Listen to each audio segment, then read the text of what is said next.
Bienvenidos a Conexiones. Hoy vamos a seguir hablando de tecnología, de empresarios y de política.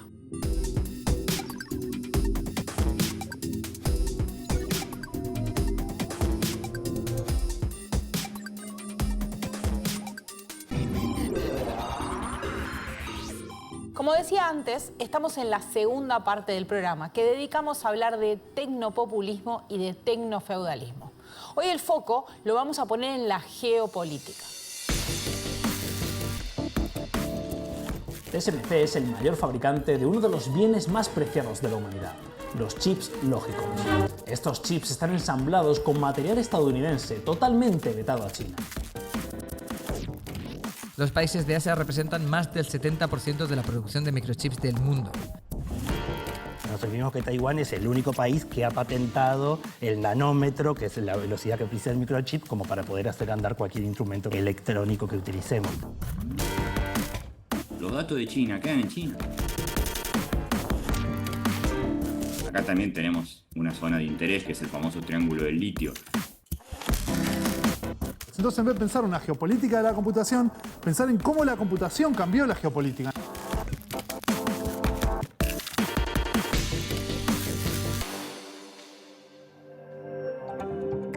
Pero capaz que te perdiste la primera parte. Así que acá te dejo un resumen de qué se esconde atrás de las palabras como tecnofeudalismo y tecnopopulismo. It really is this attempt to combine in different ways popular appeal, this need for charisma, this need to be close to the people, to have this popular touch, with some sort of demonstrable form of competence and expertise. And the politician that can get those two together, and it's not an easy synthesis, but the one who can win.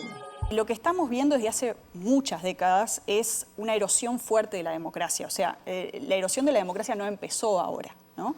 Hemos vivido durante mucho tiempo con un tipo de régimen que ha convivido con las desigualdades, ¿no?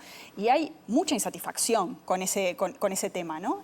Y bueno, y lo que estamos viendo con este tipo de fenómenos es fenómenos que logran capitalizar ese descontento para una visión ultra radical, ¿ah?, que no va en el sentido de más democracia, sino de menos democracia, justamente, ¿no? Difiero de Varoufakis en una cosa fundamental. El capitalismo no ha muerto ni ha desaparecido, sino más bien, vamos, goza de muy buena salud. Estamos viendo cómo van cambiando las fuentes de legitimidad de la exclusión. O sea, pero seguimos viendo la exclusión, que funciona, ¿no? Y que además, o sea, ahora estamos viendo de una forma muy brutal cómo está completamente enlazada con esa legitimación de la propia desigualdad, ¿no? Pero también hablamos de quiénes son los empresarios que ahora están muy cerca del presidente norteamericano Donald Trump y de cómo para varios de ellos esto significó un viraje en el que cambiaron mucho de lo que pensaban hace poquitos años. Lo más novedoso no es que participen empresarios en el gobierno norteamericano, sino las ideas que portan. Hay una ruptura muy fuerte respecto a los consensos liberales que enmarcaron gran parte de la participación de los empresarios en los gobiernos norteamericanos, me atrevería a decir de los años 80 para esta parte. Cuando vemos algunas declaraciones de Musk, que lo dice además de forma muy abierta, ¿no?, en torno a sus intereses en América Latina, nos encontramos con que esos viejos intereses extractivistas de las grandes industrias siguen estando ahí presentes. Quizás gran parte de las tareas de la CIA se las queda Palantir, que digo, que ya es el principal proveedor de tecnologías. Todavía estamos en el medio de un proceso que no vemos dónde está terminando, ¿no? En el caso de América Latina, es muy difícil reproducir esto. Es muy difícil reproducir esto porque las estructuras estatales de América Latina, salvo Brasil y México, en líneas generales son más débiles. Tampoco tenemos corporaciones de ese tenor. Listo, ahora que nos pusimos todos a tiro, tenemos que arrancar este segundo programa con una pregunta. ¿Por qué los empresarios tecnológicos, desde los que parece que piensan igual que Trump, a los que al menos hasta hace poco no parecía que pensaban lo mismo, decidieron salir a apoyar abiertamente a su gobierno? Para empezar a responder, vamos a escuchar a Alejandro Galeano, docente e investigador en la Facultad de Filosofía y Letras de la Universidad de Buenos Aires y autor del libro ¿Por qué el capitalismo puede soñar y nosotros no? La mayor parte se va a acomodar en silencio. Y lo que se está quebrando acá es algo que nunca fue cierto, que es, bueno, el capitalismo digital es ínclitamente progresista porque ellos viven en una sociedad líquida, eso no tiene por qué ser así. Es tan estúpido como decir que el capitalismo industrial es ínfinitamente fascista o conservador. En líneas generales buscan clima de negocio. Acá el problema es que se están enfrentando a una competencia muy fuerte en su rubro por parte de China en particular, pero de Asia en general, porque acá China me parece que le está poniendo el pecho a una región, porque la quiere hegemonizar, ¿no? Pero los conflictos que hubo entre Samsung y Apple y todo eso, ahora también se están detonando. O sea, me parece que Corea en silencio está esperando que se termine de carcomer toda esa competencia que tenía en la costa oeste y también avanzar. Pero bueno, la verdad que es China, se hace metonimia. Entonces, el programa de la hora es una especie de proteccionismo digital que para los que tenemos más de 40 años nos suena casi como un oxímoron, porque se suponía que el proteccionismo era agrario, industrial, pero el rubro digital era global, o sea, estaba totalmente prendido de la globalización. Sí, estaba prendido de la globalización en la medida en que la hegemonizó. El discurso de Vance, estoy hablando del 21 de marzo, diciendo, bueno, la globalización estaba buena si proveía a los países ricos de recursos baratos. Ahora que se dio vuelta la taba, no juego más, ¿no? Me llevo la pelota porque no estaba buena la globalización. Bueno, está siendo muy sincero ahí.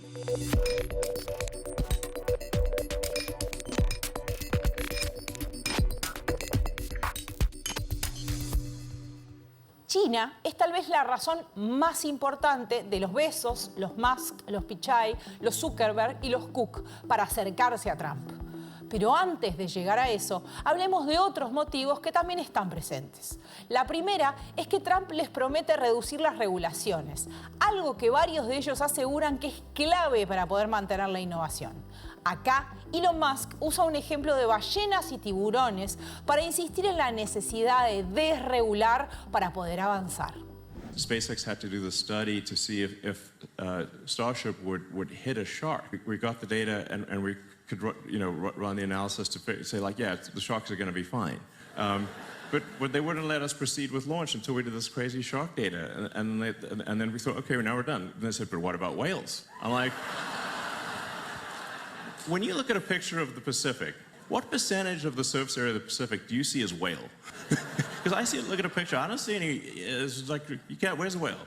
And so we have to do the whale analysis. And it's like, okay, yeah, the whales will be fine too, you know? It goes on.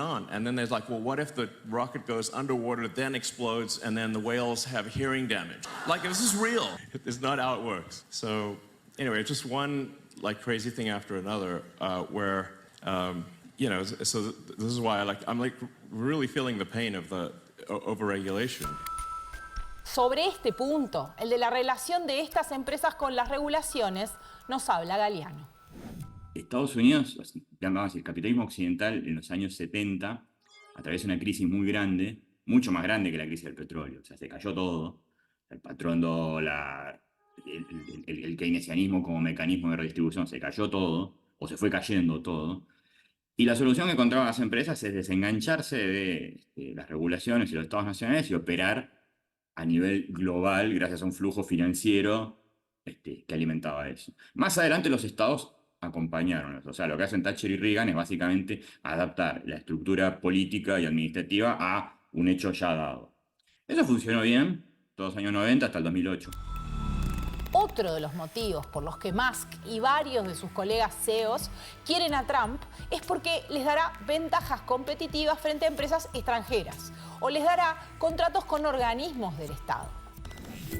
Por ejemplo, su empresa de automóviles eléctricos Tesla se vería realmente beneficiada si el gobierno federal le otorgara una autorización para lanzar su negocio de taxis de conducción automática. Elon Musk también dirige Neuralink, que vende implantes cerebrales. Musk sería muy feliz si el gobierno federal los legalizara. Y hay muchos otros ejemplos.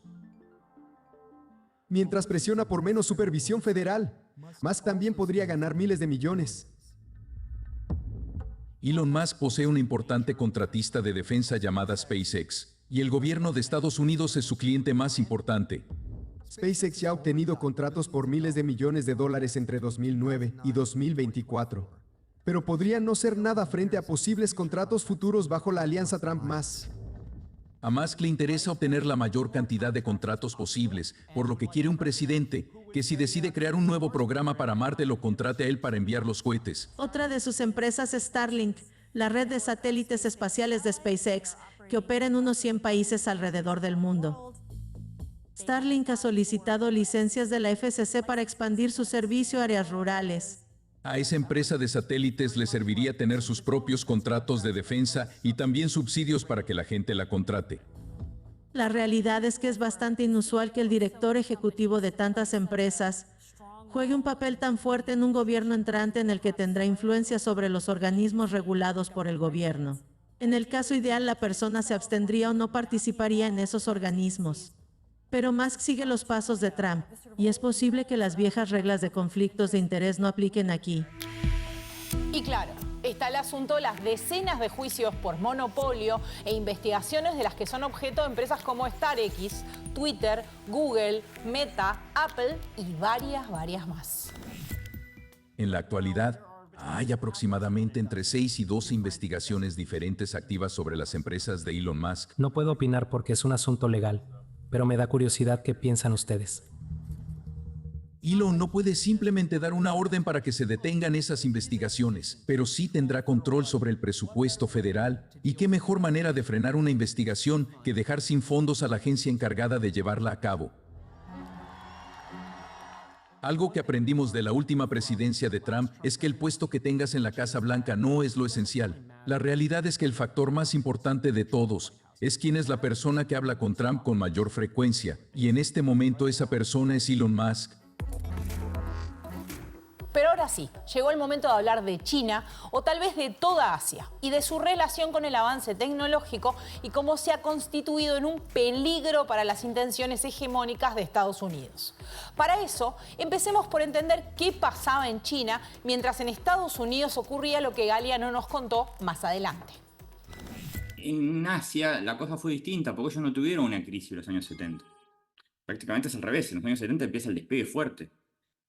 Entonces, su participación en la economía de los años 80 y 90 fue creciente, fue exitosa, salvo la crisis del 97, que hizo mucho daño y hay economías asiáticas que nunca más se levantaron. Pero tuvo otra modalidad. El Estado siguió regulando las corporaciones siguieron enmarcadas nacionalmente. Entonces, hoy tienen corporaciones nativas, no globalizadas. Operan globalmente, pero están implantadas en un territorio y están reguladas por un Estado. Y el desarrollo de la digitalidad siguió ese patrón. Los datos de China quedan en China. Y en este momento en donde la escala de digitalidad se está topando con un embudo material e inmaterial, disputas por datos, disputas por microchips, disputas por tierras raras, ese modelo nativo pareciera más competitivo. Y acá me quiero detener en algo que Alejandro Galeano menciona al pasar como uno de los episodios conflictivos entre Estados Unidos y China. Porque para entender parte de este esquema geopolítico que se configura de la mano de la tecnología, hay que entender qué pasó y qué está pasando con los famosos microchips. TSMC es el mayor fabricante de uno de los bienes más preciados de la humanidad, los chips lógicos. Si esa fábrica cerrara, sería muy difícil comprar una simple lavadora. Estos chips están ensamblados con material estadounidense totalmente vetado a China, el gran competidor de Norteamérica en la guerra comercial que se lleva fraguando a fuego lento durante décadas. China todavía considera a Taiwán como parte de su territorio, así que si China decidiera recuperar Taiwán, se haría con la industria de semiconductores más grande del mundo. Estados Unidos y Japón, lógicamente, no se quedarían de brazos cruzados, pero la economía mundial sufriría un impacto difícil de imaginar. Quien controle los chips, controlará el mundo. La competencia entre Estados Unidos y China por el control de la industria de los semiconductores se ha convertido en una batalla clave por el dominio tecnológico y económico global. Estados Unidos, con empresas como Nvidia, Intel y AMD, lidera el diseño de chips avanzados, mientras que China busca desarrollar su propia industria para reducir su dependencia. Para frenar el avance chino, Washington ha impuesto restricciones a la exportación de chips avanzados y tecnología de fabricación, afectando a gigantes como Huawei y SMIC. China ha respondido invirtiendo miles de millones en su industria de chips y desarrollando alternativas locales, pero aún enfrenta limitaciones tecnológicas. Mientras tanto, Estados Unidos presiona a aliados como Países Bajos y Japón para restringir la venta de maquinaria clave a China. La disputa también tiene implicaciones geopolíticas con Taiwán en el centro del conflicto, ya que su empresa TSMC produce los chips más avanzados del mundo. Pero ¿por qué un objeto tan pequeñito como un microchip se volvió algo tan pero tan importante? Estados Unidos, China y otros países de los que no se habla tanto como Japón o Israel. En muchos lugares como Estados Unidos, Alemania, Italia se han anunciado que se van a construir importantes fábricas. Pero desde que se anuncia la construcción a su puesta en marcha real, pueden pasar como mínimo 3 años. Mientras tanto, hay otro actor en esta competición económica y política. China está cada vez más cerca de su independencia tecnológica, a pesar de las sanciones occidentales, que quieren impedir su acceso a los componentes más avanzados, indispensables para el desarrollo de la inteligencia artificial o de la tecnología militar avanzada. Los países de Asia representan más del 70% de la producción de microchips del mundo. Taiwán y Corea del Sur encabezan esta lista. Pero si miramos las cuotas de mercado, Estados Unidos, con Intel a la cabeza, representa casi el 50% del total. Hay 3 tipos de actores en la industria de los microchips. Unos son los que se llaman los fabless, que es gente sin fábrica, en una traducción gruesa, que son la gente que solo diseña los chips. Es decir, esto es Qualcomm, es Nvidia, es la propia Apple, Google, que también ha empezado a diseñar sus propios procesadores para sus móviles.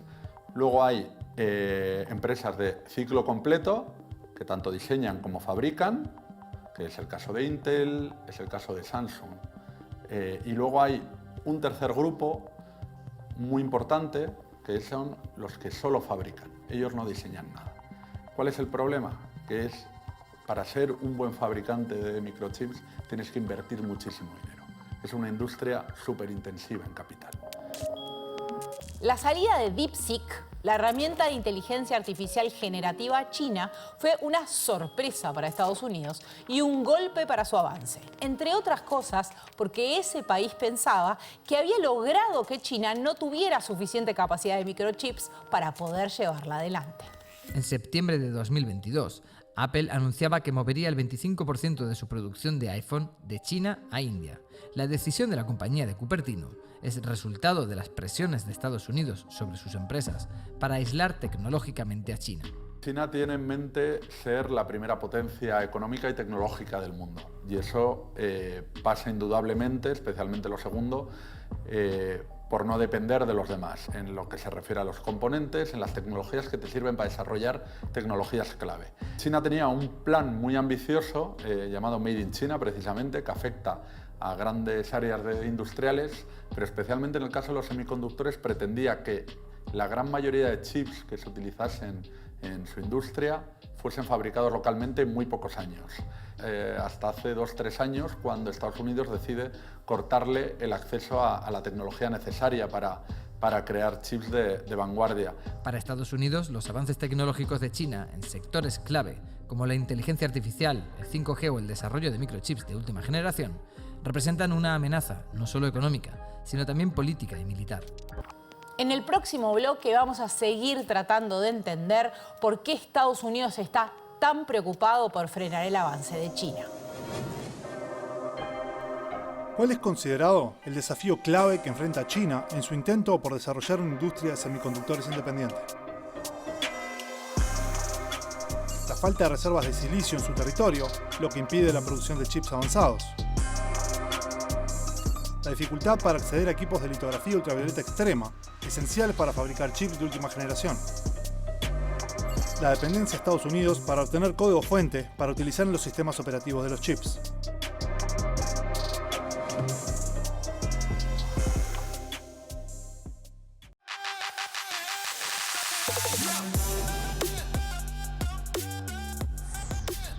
Uno de los mayores obstáculos para China en su búsqueda de independencia en la fabricación de semiconductores es la imposibilidad de acceder a equipos de litografía ultravioleta extrema. Esta tecnología, desarrollada principalmente por la empresa neerlandesa ASML, es esencial para producir chips avanzados de menos de 7 nanómetros. Debido a restricciones impuestas por Estados Unidos y sus aliados, China no puede adquirir estas máquinas. lo que limita su capacidad para fabricar procesadores de alta eficiencia, utilizados en inteligencia artificial, computación avanzada y dispositivos móviles de última generación. Bueno, para seguir hablando y profundizando sobre este tema, estamos con Damián Rodríguez, que es doctor en Relaciones Internacionales y magíster en Ciencia Política. Y un montón de cosas más, pero está bien así. No, está bien. Bienvenido. Bueno, muchas gracias, Ana Laura. Bueno, empecemos por el principio. ¿Cómo se configura esta especie de nueva, no sé si vos corregime, llamarlo Guerra Fría o enfrentamiento geopolítico entre Estados Unidos y China? ¿Qué pasó? Bien, ahí hay que hacer siempre un poco de historia. Es importante hacer un poco de historia porque uno cuando mira quizás la dinámica de poder en el sistema internacional a largo plazo, uno ve que la economía política global ha cambiado sobre todo a partir de la crisis de los 70, ¿no? La crisis de los 70 y los 80 y en los 90 se materializa la globalización, donde obviamente Estados Unidos surge como una gran hegemonía, junto a esto que se denomina la triada económica de lo que era Alemania, Japón y Estados Unidos. Ahí justamente estábamos bajo un paradigma de producción que era obviamente la economía posfordista, esta idea de el modelo de acumulación basado en lo fabril.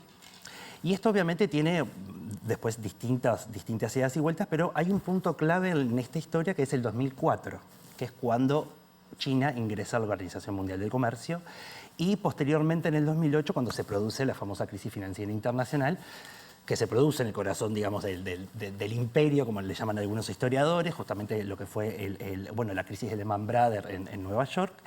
Y ahí lo que empieza a suceder es a cuestionarse un poco la hegemonía de Estados Unidos en tanto país que impulsa un modelo de producción capitalista como lo conocemos hasta hoy en día. ¿Qué pasa con eso? Ahí empieza justamente a emerger China como una potencia que le compite no solo en términos de poder y de materialidad del poder, sino también en términos productivos, ¿no? Es decir, China acelera su carrera tecnológica digital, empieza a desarrollar o especializarse en sectores estratégicos que antes justamente Estados Unidos, Alemania y Japón eran un poco los motores de esos sectores, y llegamos quizás a los primeros 20 años del siglo XXI y obviamente la pandemia es un parteagua en lo que es la historia de esta rivalidad que se exacerba a partir de la pandemia, ¿no? Esto es importante ubicarlo de esta manera porque justamente la pandemia exacerba tendencias estructurales del sistema internacional, entre ellos, las posiciones hegemónicas por parte de los países y de las regiones, e interpela un poco también la forma en que consumimos, ¿no? Y la forma en que, primero, cómo producimos y luego cómo consumimos. Le pusimos, Estados Unidos le puso las fábricas de sus tecnologías a China y de golpe China se corrió de ese lugar de solo te fabrico a empiezo a hacer para... y de golpe me doy vuelta y me convierto en una competencia. Ahí hay una famosa, algo que manejamos entre internacionalistas y es China deja de ser un imitador para ser un innovador. Claro. ¿No? La idea es, está bien, yo genero una apertura de mi economía, eso es lo que hace China a partir del 2004, entra inversión, ya lo hacía desde la década del 90, pero es cierto que en el 2004 se empieza a consolidar este modelo de que se fabrican los iPhones en China, que tiene mucha gente en la cabeza. Yo abro la economía para que llegue flujo de inversión extranjera directa y luego lo que hago es tracciono conocimiento y obviamente con un papel del Estado muy importante, ¿no? Que el Estado tiene una participación muy importante en lo que es la política de incentivos de estas industrias y obviamente lo posiciona a nivel global como un competidor bastante importante que le compite a Estados Unidos, pero también a Europa, ¿no? Pensemos también que la Unión Europea es una región que depende tecnológicamente de China y energéticamente dependía de Rusia y, militarmente de Estados Unidos. Hay como varias visiones respecto a esta Guerra Fría.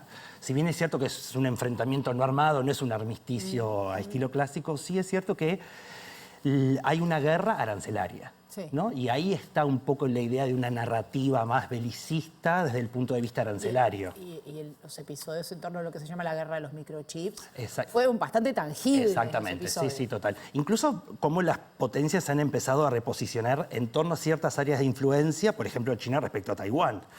No nos olvidemos que Taiwán es uno de los países, es el único país que ha patentado el nanómetro, que es la velocidad que precisa el microchip, como para poder hacer andar cualquier instrumento que hoy electrónico que utilicemos. Pero esta idea justamente de guerra hace alusión a un poco a la guerra arancelaria. ¿Por qué? Porque nosotros estábamos acostumbrados con la globalización. Se había materializado la idea de que la globalización y el libre comercio era el camino irreversible. O sea, este es el mundo, esta es la modernidad, vamos hacia ahí. El tema es que a partir del 2008, con el auge justamente de una nueva hegemonía, Occidente sobre todo, ¿no? Y cuando digo Occidente es la costa atlántica del norte, se empieza a cuestionar un poco hasta qué punto esta dependencia económica, porque en definitiva la globalización lo que hace es aumentar la interdependencia económica entre estados, nos es favorable cuando en realidad tenemos un gran competidor que nos está justamente, un poco por así decirlo, poniendo una manta encima, ¿no? Y acá justamente la idea esta de guerra es interesante, pero también hay que pensarla como una guerra de aranceles, pero a su vez una guerra de clases, ¿sí? Y cuando hablo de una guerra de clases sociales. Pensemos que son grandes clases sociales, grandes economías, grandes empresas que proyectan poder en una economía que está altamente transnacionalizada y disputan justamente por ese poder del Estado como para poder, bueno, ser reguladas o no. ¿Y vos dirías que este giro, por ejemplo, de uno pensaría que lo de Musk es más genuino, en términos de que ha hecho un proceso más transparente? Pero resulta curioso ver a Pachai, por ejemplo, o incluso a Zuckerberg saliendo a tener discusión y apoyar abiertamente al gobierno de Trump. Y la gran parte de la explicación es, bueno, están perdiendo con China, China tiene este Estado y esta relación con las empresas y el Estado, y básicamente estamos volviendo al proteccionismo, o sea, estamos pidiendo proteccionismo. Exactamente, sí. Bueno, uno cuando mira justamente las tendencias económicas y algunas proyecciones que hacen justamente organismos como el Fondo Monetario Internacional o la propia CEPA, la Comisión Económica para América Latina, ve que en realidad justamente la imposición de estos aranceles de manera global sobre sectores estratégicos, pero también entre socios preferenciales. No nos olvidemos que Estados Unidos está nada más y nada menos que aplicando aranceles a sus socios preferenciales, que son México y Canadá. Lo que está sucediendo, estamos volviendo a aquel mundo de 1950, antes justamente que Estados Unidos escribiera todas las reglas. Pero hay algo interesante, y acá viene quizás la parte más de economía política o más de política propiamente dicha, que tiene que ver con la participación de las grandes empresas en las decisiones del mundo. Cuando digo grandes empresas es antes, y cuando digo antes del 2008, por poner una fecha ahí como precisa, uno veía que justamente el sector automotriz o las grandes empresas automotrices eran un poco las que manejaban quizás el capital bursátil justamente del mundo. Uno lo que ve ahora es, se ha reconfigurado esa economía y estas empresas Big Tech, ¿no? Lo que están haciendo es monopolizando un poco no solo poder, sino también debilitando el poder de los estados en decisiones internacionales. Esto es importante decirlo porque ya en los años 70 vi una economista política internacional, Susan Strange, que escribió un libro maravilloso que se llama La retirada del Estado, y ella lo que decía es, se está observando que hay no una retirada del Estado, un debilitamiento del Estado a favor de un mercado que es intangible, ¿no? Antes ¿no? Uno cuando veía justamente estas empresas de la industria automotriz, iba a una fábrica, veías el parque automotriz, claro, salían los autos, iban los presidentes, inauguraban un nuevo modelo. Ahora todo es tan intangible porque esto se maneja a nivel de red digital, y en realidad esto que conocemos como la acumulación de datos se produce justamente en espacios que justamente no están a la vista, ¿no? El almacenamiento, a no ser que vayas a un data center y conozcas cómo es el funcionamiento, eso es muy raro. Pero ahí quizás solo un apunte respecto a la relación de estos grandes empresarios con el triunfo de un Donald Trump 2.0. Tiene que ver con que a partir del 2008, justamente con esta crisis de la globalización, empezaron a aparecer en el escenario político partidos y movimientos asociados a la extrema derecha contestatarios a la globalización, ¿no? Es decir, aquellos que la gestaron son un poco las que intentan aplicar medidas iliberales como son los aranceles. O sea, en este momento cualquier teórico liberal que habla sobre regulación o imponer aranceles es un poco una contradicción, ¿no? Sí, o sea, claro. Entonces, eso es lo que está sucediendo. estos movimientos de extrema derecha, además que se están volviendo justamente cada vez más poderosos, vienen de la mano un poco de estas ideas muy californianas, o como dice Cedric Durán, del consenso de Silicon Valley, ¿no? Habíamos conocido el consenso de Washington en los años 90, ahora lo que tenemos es un consenso de Silicon Valley donde la economía justamente es la economía global se reconfigura y ya deja de ser esa economía más industrial, fabril, para ser una economía plenamente digital, ¿no? Vos mencionabas al pasar a Europa, que en algún punto ha hecho como un proceso de tomar un lugar como de gran regulador. En este esquema dijo, bueno, ¿qué lugar hay para mí? Regulo. Sí. ¿Y qué pasa? ¿Qué nos pasa en América Latina? Que la miramos sentados ahí. Sí, ahí... Perdemos, seguro, pero ¿cómo? Bueno, ahí siempre está esta... quienes nos dedicamos a las relaciones internacionales y siempre que hay un proceso así como de transformaciones estructurales, siempre miramos que el mundo per se y cómo estaba organizado el mundo es bastante desigual, ¿no? Esta idea cepalina de que hay un centro y una periferia sigue estando vigente. ¿Por qué? Porque obviamente que ese centro desarrollado siempre ha tenido la capacidad tecnológica de poder justamente innovar, en detrimento justamente de nosotros, que nos hemos especializado en estas ventajas comparativas que básicamente es la exportación de la commodity, ¿no? Esta idea de, bueno, nos insertamos a la división internacional del trabajo, pero ¿de qué manera? Acá hay algo quizás interesante que está haciendo la Unión Europea y también lo está haciendo América Latina, que tiene que ver con esta idea de autonomía estratégica.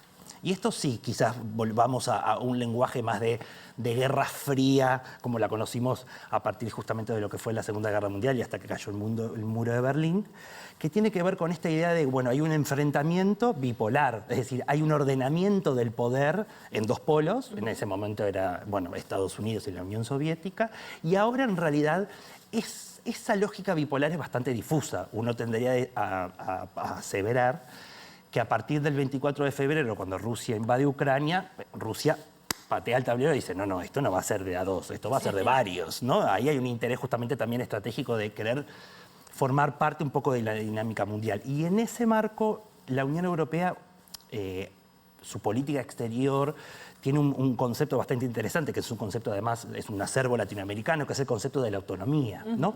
Cómo ser autónomos en un contexto justamente de enfrentamiento o de tensión geopolítica. Hace ya un par de años, te estoy diciendo 3 años, un grupo de intelectuales, ex embajadores a Naciones Unidas de justamente América Latina, se reunieron, armaron un coloquio y sacaron un libro, incluso empezaron a conceptualizar la idea de que América Latina tiene que adoptar un alineamiento no activo en las relaciones internacionales.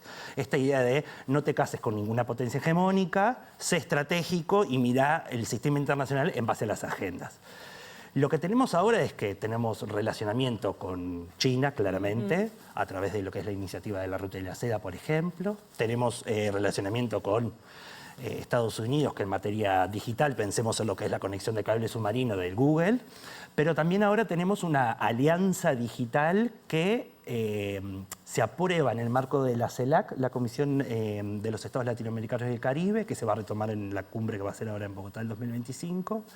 Y que la Unión Europea justamente está impulsando porque se está dando cuenta que en esta discusión o en esta tensión geopolítica está quedando la periferia como América Latina. Entonces, la Unión Europea vira su mirada, mira hacia América Latina, entonces este acuerdo que se logra con Mercosur no es en vano, digamos, hubieron esfuerzos ahí diplomáticos muy importantes como para decir, bueno, ¿de qué manera nosotros podemos complementarnos para poder tener un lugar en estas transformaciones que se producen cada vez más rápidas, ¿no? O sea, muchísimas gracias. Bueno, un placer, la verdad, me quedaría un rato hablando. Muchas gracias. Pero tenemos que seguir. Muchísimas gracias. Vos, por favor. Volvemos a Conexiones. Y en este juego en el que dos potencias se enfrentan y un continente se convierte en el gran regulador, ¿qué lugar le cabe a América Latina? Sobre esto nos habla Alejandro Galeano.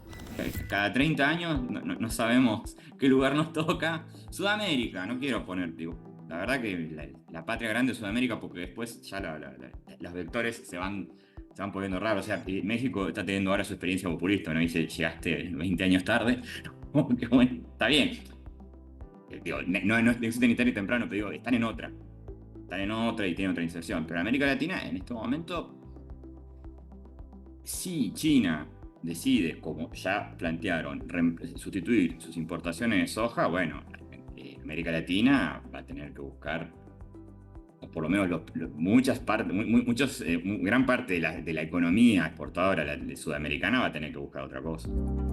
Si la industria automotriz alemana enfrenta una crisis con pérdidas millonarias y recortes de empleo, con empresas que pierden 1.000 millones de euros y anuncian recortes de más de 14.000 puestos de trabajo para 2028, ¿qué le puede pasar a Sudamérica? Si se produce la transición hacia los autos eléctricos o al menos híbridos, la industria automotriz sudamericana, que es básicamente la de Argentina y Brasil, está en un grave problema, porque la verdad, desde el Mercosur estamos fabricando unos autos que no te compran ni México. Yo les quiero pedir perdón como argentino a la porquería que les estamos vendiendo a ustedes, porque generamos un corralito de lata de sardina con ruedas, muy difícil de reconvertir, que no tiene competitividad por fuera de esta región, salvo Toyota. Entonces, digo, y es un empleador muy fuerte, es un sector muy importante de la industria. Entonces ahí tenés como muchos reacomodamientos que se te van a tener que dar. Otros pueden ser positivos, qué sé yo, en la transición energética, una matriz energética básicamente gasífera como la Argentina está bien competitiva. O sea, no somos un país petrolero, vivimos de gas, Argentina, ¿no? Tierras raras, bueno, hay que ver cómo nos arreglamos para explotarlas efectivamente, ¿no? Acá también tenemos una zona de interés que es el famoso triángulo del litio, pero hay que siempre recordar que las principales reservas de litio las tiene un país que no está ni siquiera en el top 5 de la producción de litio, que es Bolivia. Entonces vos podés tener todo el litio del mundo, pero y que quede ahí. Entonces, América Latina, después del boom exportador, no logró mantener esos números y la transición económica que aparentemente tenemos por dentro va a generar crujidos. ¿Por qué el litio es clave para la industria tecnológica? Porque es el principal material utilizado en la fabricación de microchips. Porque es un superconductor natural que permite el funcionamiento de los procesadores cuánticos. Porque es fundamental para la producción de baterías recargables en dispositivos electrónicos y vehículos eléctricos.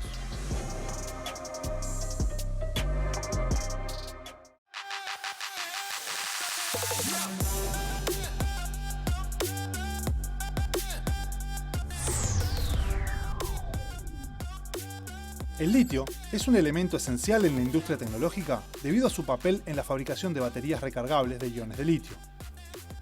Estas baterías son utilizadas en teléfonos móviles, laptops, autos eléctricos y otros dispositivos electrónicos debido a su alta densidad energética, ligereza y capacidad de recarga. La creciente demanda de litio ha convertido este mineral en un recurso estratégico, con países como China, Estados Unidos y varias naciones de América Latina compitiendo por su extracción y procesamiento.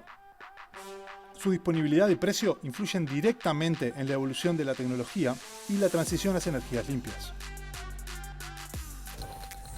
Bueno, como venimos haciendo desde el año pasado, traemos a Joaquín Moreira, que es productor del programa, para que nos explique alguna cosa que no entendemos o que necesita como un doble clic. Y hoy vamos a hablar de la geopolítica de la computación. Exactamente. Qué cosa rara. Exactamente. En primer lugar está bueno decir de la computación porque si dijéramos solo de la tecnología, todo es tecnología. Estamos una semana. No, y todo es tecnología, ¿no? Y a veces nos olvidamos de eso, pero veníamos hablando, en realidad en todo el programa veníamos hablando, ¿no?, de la geopolítica de la computación y en general de la cuestión geopolítica relacionada a empresas tecnológicas y todo eso, porque es una dimensión importante. Hablamos de, bueno, hay casos, el caso de DeepSeek hace poco, el caso de TikTok el año pasado, ¿no? Hay efectivamente, bueno, como hablabas con Damián, hacer una guerra fría ahí, que ahí hay un componente geopolítico.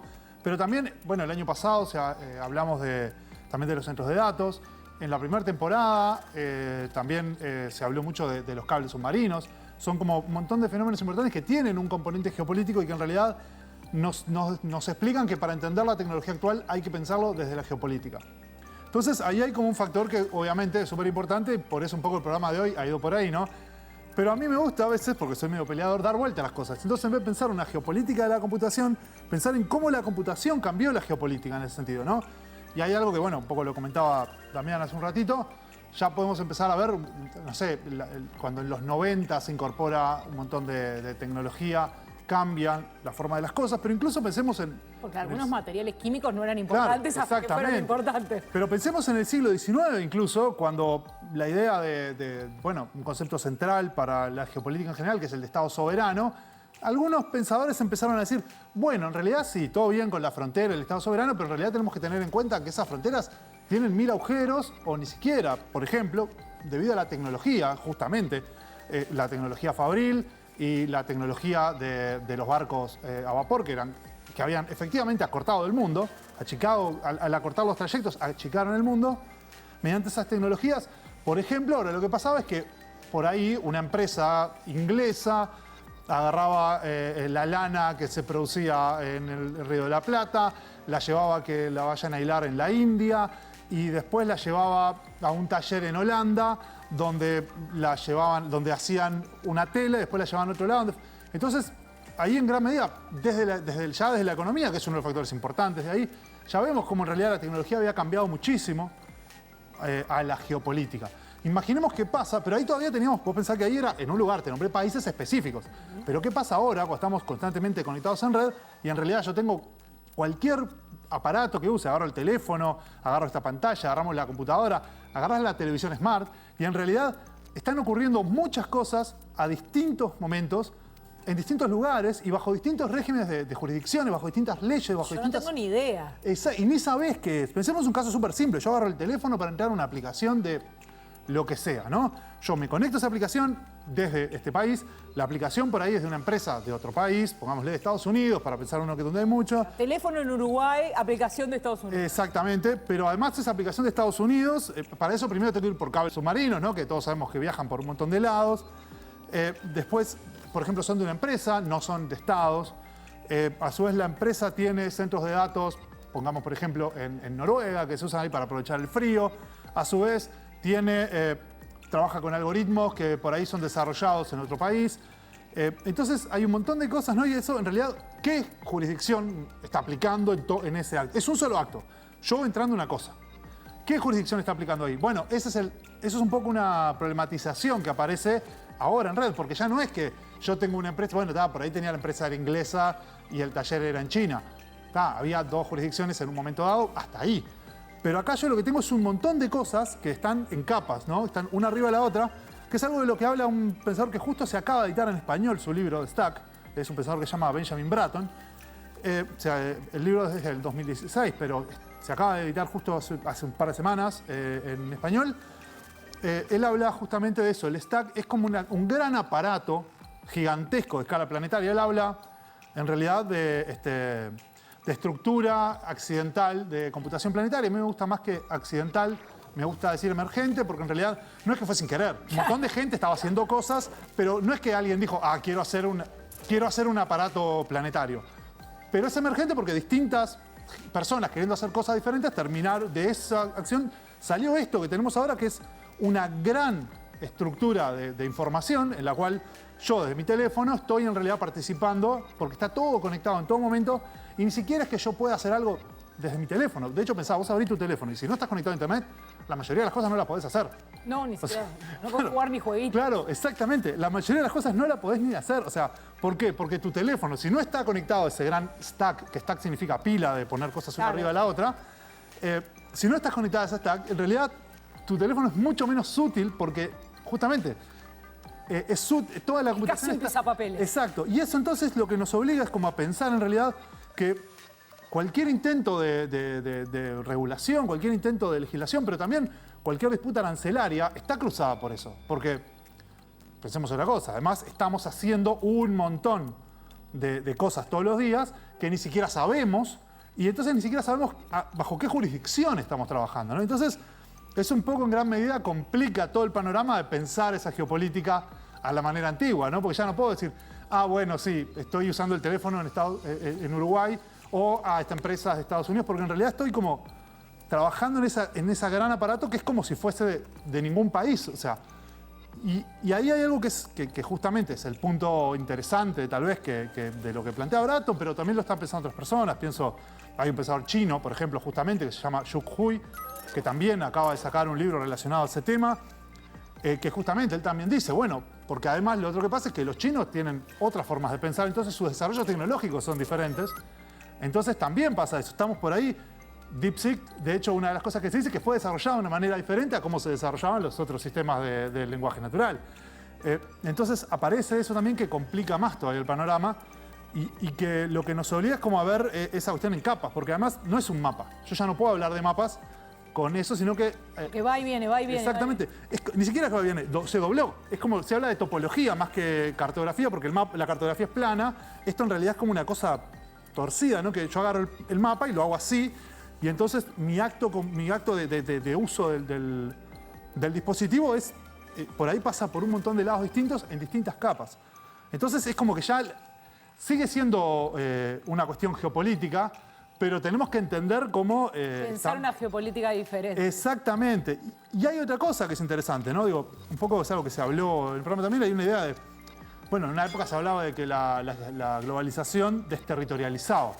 Y si bien hay una más o menos, capaz que en realidad es mejor pensarlo justamente desde acá, ¿no? Desde que no es que desterritorializa, es que como que el territorio es distinto, ¿no? Y está como... No puedo dibujar un final. Porque además después hay otra cosa, y es que igual, si bien esa idea de la territorialización puede por ahí discutirse o no, algo que sigue siendo súper importante y que es lo llamémosle terrestre. Bratton habla de tierra, una capa de tierra. La capa de más abajo es la capa de tierra, que es la capa donde saco los recursos naturales. Bueno, esto. La capa... Al final la pelea es por litio, es por tierras raras. Exacto, pero la energía, el enfriamiento, ¿no? Entonces es como que también todo ese tipo de cosas también entran acá y es como que esa nueva geopolítica también tenemos que tener en cuenta cómo la propia tecnología la cambió y la hizo totalmente de nuevo. Bueno, no sé si al final tengo más respuestas que preguntas, creo que tengo más preguntas que respuestas, pero es parte de lo que hacemos en Conexiones. Muchas gracias y la próxima nos vemos. Seguimos. Exacto. Seguimos en Conexiones. Es que aunque nos hayan hablado de nubes, de autopista del conocimiento, de industria sin chimeneas, en realidad, por debajo de eso, la pelea por recursos naturales como el litio o las tierras raras que casualmente tiene Ucrania siguen estando en el centro de casi todos los conflictos. Sobre eso nos habla Alejandro Galeano. Bueno, hoy se ve que esa mentira fue mucho más perniciosa porque la disputa por los recursos estaba. Lo que hubo es una tercerización enorme. Una tercerización enorme que empoderó a Asia, primero como taller, pero ningún país quiere ser el taller mugriento del resto del mundo. Yo empiezo con el taller, pero cuando pueda escalo. ¿Qué te hace pensar que quiero ser tu taller? Y desindustrializó regiones enteras de Estados Unidos, pero también de Europa, y ahí había una deuda social que se puso bajo la alfombra y está emergiendo, porque gran parte de los votos de estos partidos xenófobos vienen de ahí. Y ahora, bueno, vuelven esas disputas por los recursos. Y que, o sea, no es retomar las disputas por los recursos que podría haber habido hasta los años 60 o 70. No, es otra. Está agravada. ¿Por qué? Porque la propia economía digital alcanzó una escala, ¿sí?, que requiere más recursos. La otra disputa de grandes dimensiones es la de la energía, porque la otra mentira de este mundo en el que vivimos es que no vemos los niveles de energía que gastamos en cada búsqueda de Google que hacemos y cada video que subimos a Instagram. Y ni hablemos de lo que pasa cuando usamos el ChatGPT. El consumo de carbón, esto lo deben saber ustedes mejor que yo, pero de carbón, no estoy hablando de la huella de carbono, no, carbón, la piedra negra, está a niveles muchos más altos que los que había antes de los acuerdos de Kioto.